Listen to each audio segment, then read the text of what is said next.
bercuti jalan-jalan sambil menginsafkan diri ke Aceh. Ada yang pernah sampai ke Aceh tak? Macam biasa, dah sampai tak tunggu lama, terus pergi cari makan, singgah dekat Mi Bro. Belentar-lentum dia hempaskan tudung piuk. Dekat sini menu dia unik, dia pakai ikan merlin dalam mi dia. Tahu tak ikan merlin ni macam mana rupa? Ikan layaran. Dia buat rencah letak dalam mi goreng dia. Sebelum ke hotel, saya singgah dekat Gorengan Kak Ida. Dekat sini macam ada pesta durian, bukan main ramai orang. Dia jual tempe goreng, pisang goreng, bakso goreng. Dah lah murah, banyak pula tu. Bila sampai je nampak kota Bandar Aceh ni, terbayang terus tragedi 20 tahun yang dulu. Untuk kali ni dekat Aceh, saya duduk dekat Khairat Muraya. Alhamdulillah selesa bilik dia. Harga semalaman dalam 220 macam tu. Kalau booking awal mungkin lagi murah. Untuk sarapan pagi yang pertama tu, saya makan dekat Ali Kopi. Dekat sini menu-menu dia pun unik-unik juga. Ramai juga orang-orang tempatan makan dekat sini. Dah datang tempat orang, kenalah try makanan dia. Yang saya makan dalam daun pisang ni nasi gurih. Dia punya rupa macam nasi lemak, tapi bukan rasa nasi lemak. Tapi inilah yang paling ramai orang makan. Lepas je sarapan pagi, terus ke Museum Tsunami Aceh. Bila dah masuk sini, banyak yang tak terbayangkan apa yang berlaku 20 tahun yang lepas. Yang ada gambar-gambar, video, itulah yang kita boleh tengok. Inilah satu pengalaman yang susah nak dilupakan. Selepas daripada tu, saya pergi melawat kat PLTD Apung. Cuba korang bayangkan, kapal yang seberat 2,600 tan ni hanyut sejauh hampir 3 km daripada laut. Alhamdulillah, saya dah dapat tengok depan mata saya sendiri. Sekarang dia dah jadikan museum. Kalau pergi, boleh masuk dekat sini. Lepas je daripada museum tu, terus ke Itik Belang. Dekat sini makan dekat tepi sawah. Sayangnya padi belum betul-betul naik. Sama juga, dah sampai sini kenalah rasa masakan orang Aceh. Lauk itik, kari kambing, ayam goreng pramugari dia. Alhamdulillah, dia punya rasa seakan-akan masakan Malaysia juga. Rasa-rasa berempah pedas tu memang ada. Esok paginya tu terus breakfast dekat hotel. Lepas tu terus pergi dekat pasar Aceh. Suasana pasar dia macam dekat pasar Payang. Banyak jual-jual baju, harga boleh minta diskaun. Tak jauh daripada Masjid Baitur Rahman ada jual somai ayam. Sajalah try, tapi dia punya rasa dia tak samalah macam bakso, walaupun bentuk dia hampir sama dengan bakso. Tapi dia punya kuah memang pedas. Lepas je makan somai ni, tour guide tu terus bawa ke lagi satu masjid. Satu-satunya masjid yang berhampiran dengan laut yang masih tegak. Nama masjid ni Masjid Rahmatullah. Korang sendiri boleh tengok, nampak tu. Dia tak buang pun lagi kesan-kesan runtuhan. Masjid ni juga digelar Masjid Ajaib. Yang selebihnya dia dah baiki dan sampai sekarang masih digunakan. Nanti dah sampai Aceh, boleh pergi dekat sini. Malam tu juga pergi makan dekat rumah makan Selera Baru. Yang kali ni kedai legend dekat Aceh. Makanan-makanan dia alhamdulillah sedap-sedap. Nama-nama makanan dia dengan rasa dia pun takkan sama, takkan jumpa dekat Malaysia. Sangat-sangat recommend. Tak jauh daripada yang jual-jual kerepek dekat Bandar Aceh tu. Tengok meriah kan, rupanya ada jual sate. Singgah juga. Nama dia Sate Matang. Rasa sate dia pun tak sama dengan apa yang ada dekat Malaysia ni. Jadinya kalau nak rasa, kena datang makan dekat sini. Rupanya memang famous sate ni dekat Aceh. Esok harinya lepas sarapan dekat hotel, terus pergi dekat rumah yang kapal duduk atas bumbung dia tu. Yang ini pun sangatlah pelik benda ni berlaku. Tak terfikir di akal macam mana boleh jadi macam ni. Nampak makcik-makcik yang duduk ni kan? Semua tu adalah mangsa tsunami tahun 2004 dulu. Alhamdulillah mereka terselamat. Korang boleh dengar cerita daripada mulut dia orang sendiri. Sangat sedih. Untuk tengah hari tu makan dekat Cut Bed. Yang ini dia jauh sikit, dekat dengan airport. Best dekat sini, sambil makan boleh tengok kapal terbang landing. Rumah makan Cut Bed ni dia antara yang famous juga dekat Aceh. Lauk-lauk dia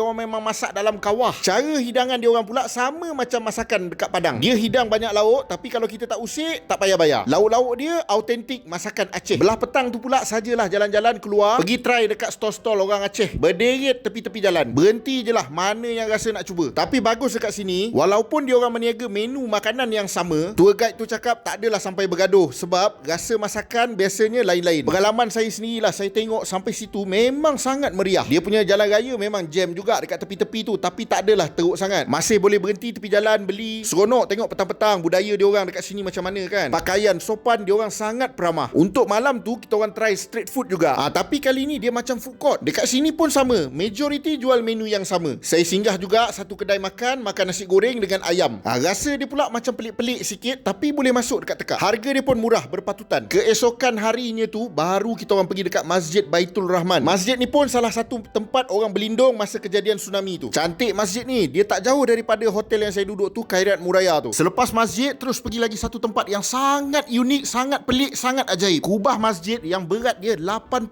tan hanyut lebih daripada 2 km. Memang tak masuk di akal. Selepas tu pergi ke Museum Aceh. Museum ni dia tunjukkan macam mana budaya-budaya dekat Aceh. Rumah Aceh dan sejarah-sejarah Aceh. Selepas keluar daripada Muzium Aceh, pergi makan Mi Razali. Dekat sini memang sangat-sangat famous lah. Mantan Presiden Indonesia pun pernah makan dekat sini. Tapi memang patut pun, sangat sedap. Kalau tengok rating dia pun memang sangat tinggi. Lepas tu dah petang sikit, kita orang pergi makan dekat rumah makan Adia Jaya. Yang sini pula famous ayam pramugari. Mujur hari tu datang dah petang sikit dah lewat. Kalau datang tengah hari beratur. Dekat sini pun sama, kita usik, kita bayar. Last kali sebelum balik, singgah dekat Rujak Belan Bintang. Yang ini Rojak Legend. Puluh tahun dah berniaga. Yang buat benda ni pun memang orang tua, orang lama. Alhamdulillah, Aceh banyak sejarah, banyak kenangan. Kalau korang nak pergi Aceh, korang cari orang ni. Nama dia Fauzan. Ni nombor telefon dia, korang boleh contact dia. Dia bawa lah korang nak pergi mana nanti. Paling sporting, paling tepati masa. Memang baik. Okay, bye.